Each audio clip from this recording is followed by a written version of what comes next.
Okay, so for the next activity, it's the file service.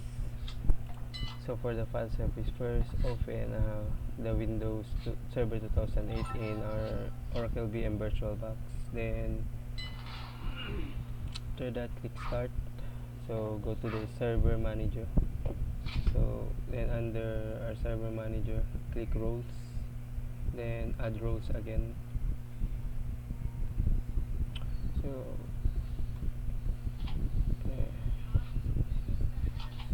okay, so select roles, then add roles again. Okay, then click the file services here, then just click next, then check the distributed file system type, so check, then next again, next, then select the local disk, select, then click next again, next, so just click next, then install. Then we're gonna wait for it to install.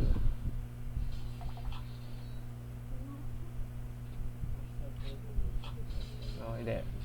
After installing it, so installation succeeded, just click finish. Then after that, go to the start, go server manager again, click it, then and add roles. So as we can see, file services, click it. Okay, so file services again.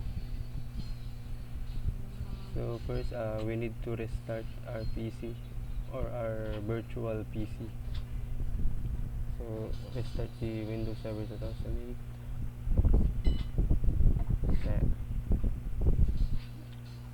After restarting, go to the Help and Support, Administrative Tools rather, then click File Service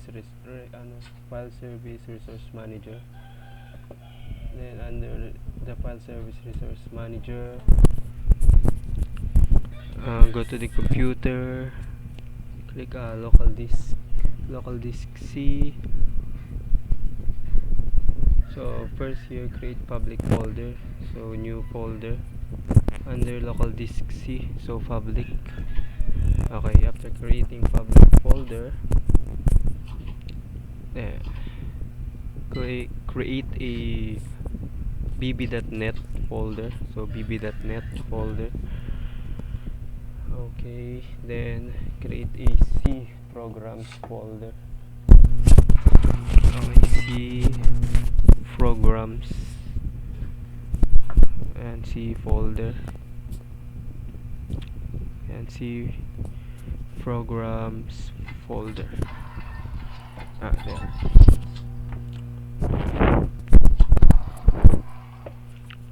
Then after that, create a surname section folder. Okay, so surname section folder, so libres urma,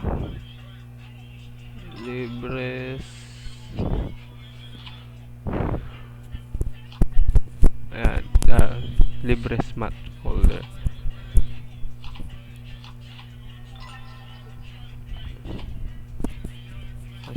Libres BSIT folder, I think.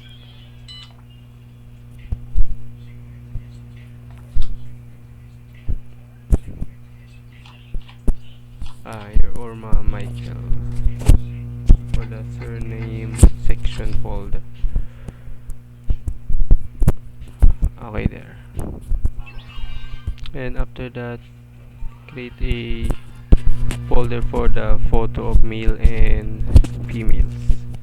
So photo male, then new folder again, photo female. Okay.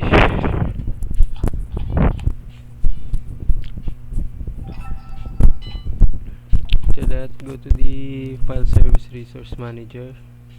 Then under File Screening Management, click the file groups. So first, create file group properties. So input a name. So first the public. Okay, so public, then add a files include. So for example, that exe for that exe dot com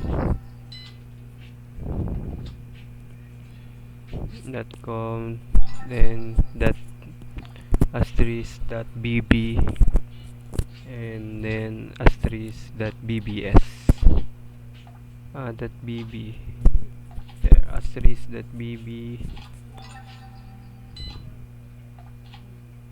then asterisk dot bbs, there, then click add.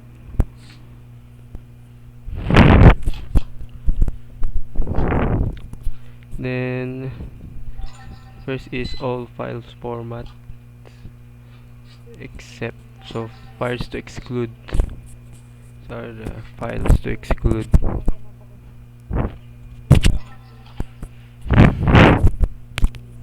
Then after that, next is the create a new file group property again, then for the folder bb.net. So file group name bb.net, then gonna exclude the files .zip, okay, .zip and .rar, so asterisk .rar for the bb.net file group properties, file group folder, I mean. Okay, so then after that, click OK. So in the public folder we included files, and in the bb.net we excluded files. So for the C program, okay, C program, so the file group name should be C program.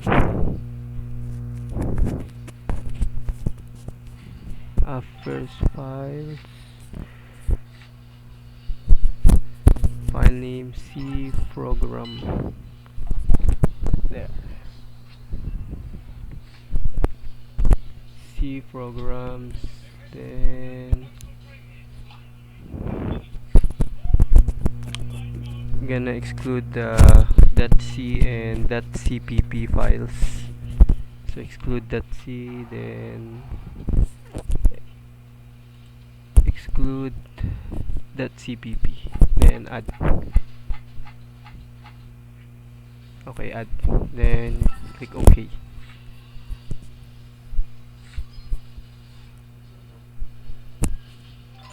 Yeah, there. Okay, then click OK.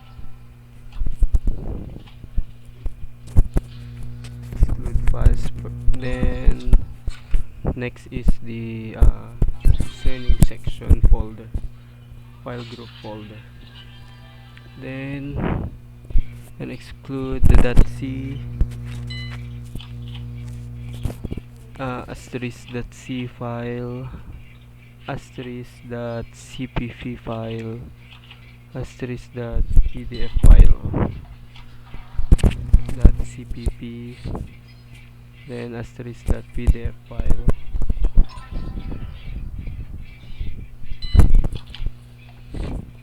Okay, add, then asterisk .rar file, then asterisk .docs file, docs, then asterisk .cpt file. Okay, add, last is the asterisk .dwg file. Okay, then click add. Okay, then okay, so those are the files to be excluded. Lastly is for the photo mail and photo pmail. So the file group name, photo students. Okay, so exclude the .jpeg, the .gif or gif and .png. Okay, then add these excluded files and click OK. First add a files to include. Okay, then click OK. And there. So we have finished this task here. Okay, so next is the file screen templates. So for the file screen template, first is create a template name. So same, so public template name. Then select the public here. Okay, select public.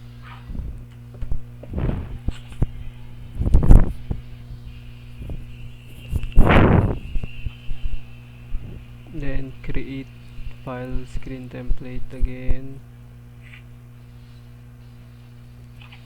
Okay, wait. There. So create a public, then select public here, and OK. So here we have added it in the file screen templates. Then select bb.net. So template name bb.net, and then select the bb.net. Okay, so first audio and video files.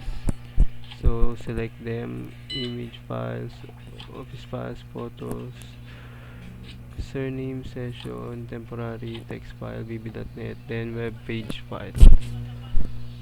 Okay, after selecting them,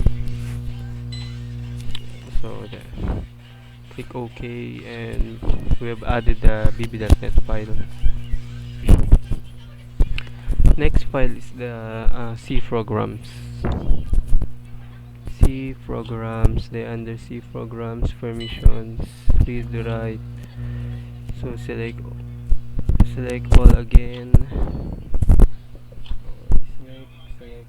Select check them, and then click OK again. There.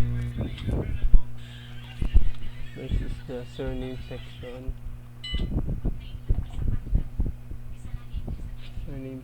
So surname section for the template name.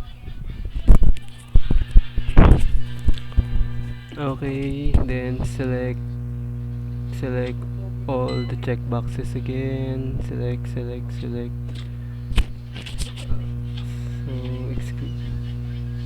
excluding the obvious.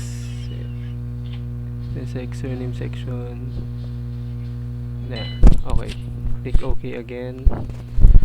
Then lastly, we'll add the photo male and photo female. So photo student.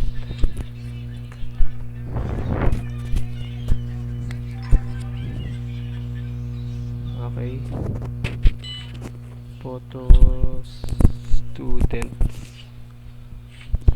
And then select all again. Select image. Okay, except for the image files, then select all. Click OK again. There. So excluding the images files there. Okay.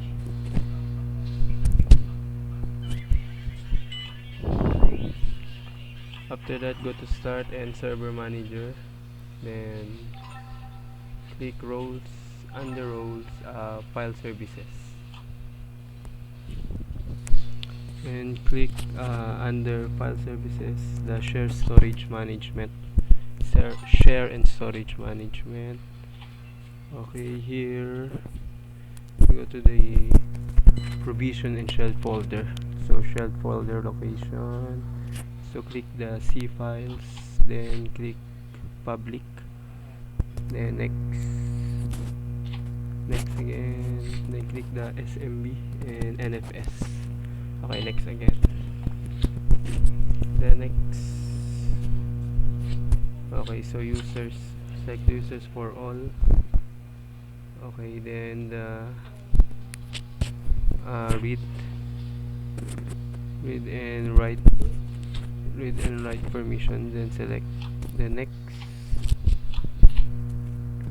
then apply quota. Okay, next, then create. Okay, we finish creating setting the public folder. Next is the bb.net folder. Okay, select the bb.net. Okay, select it, click OK, then next, then select the SMB and NFS, select next, then for the users all again, then the read and write. Okay, so next, apply it, then next, select the apply quota again, next, then create again. Okay, next is the C programs. Okay, select the C folder, then C programs, click OK, then next again, check SMB and NFS, check next again, then users are all again, so select users, then permission, then read and change. Okay, then apply again. Okay, next again, then apply quota. Okay, next again, next, and then create. Okay, we'll finish 3 now. For the port, surname section. Okay, so add again, select location. Okay, the user surname section folder here.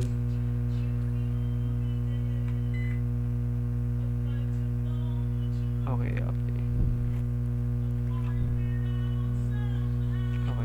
select the next, then select SMB and NFS, next again, then users permission is full control, secret permissions. Okay, next, then apply quota, next, create. Okay,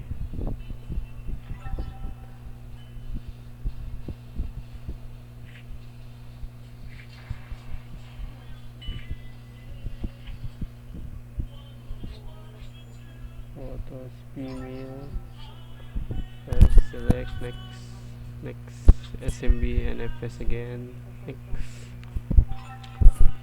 next, click next, then permissions, read and write, so users and groups.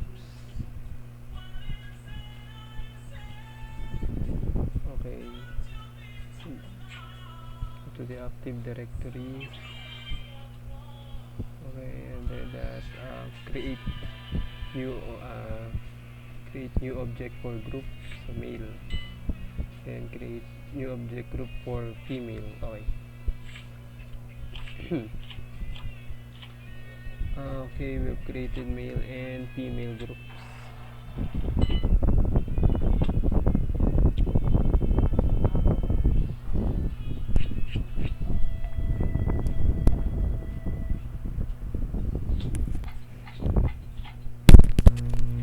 Okay, then first select a administrator. Okay, add. Okay.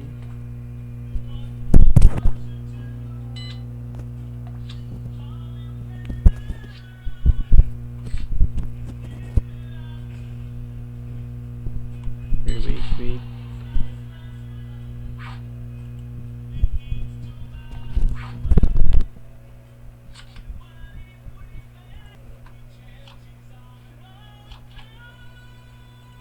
Okay, then enter an object name to select. So select, so enter, input a urma forward slash I backslash, then mail, then click OK.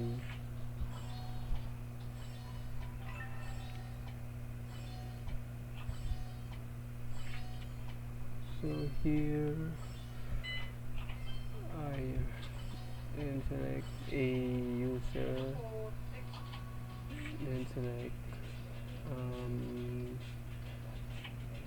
select member of, and add, then input the object name urma example female. Yeah, okay then. Then click OK, then apply. Okay. So that's an example for the male and female. After that, go to the SMB permissions. Again, then select the users. So the users should be able to only read and write for the permissions. So next. Okay, next. Back. Okay. For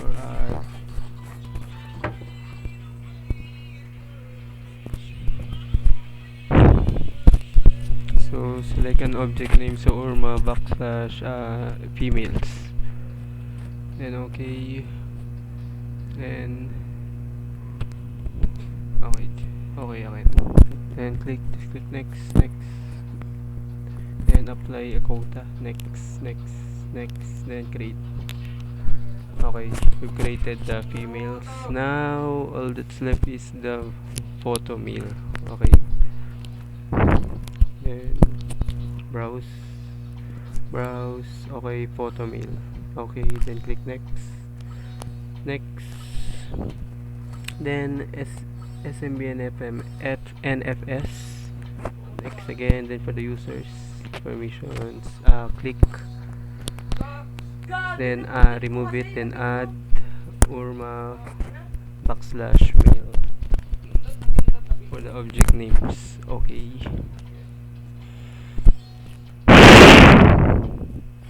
slash mails. Okay, then read and write only permissions, then next, then apply quota, next again,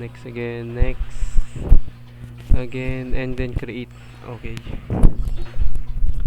and that's pretty much all for the file services.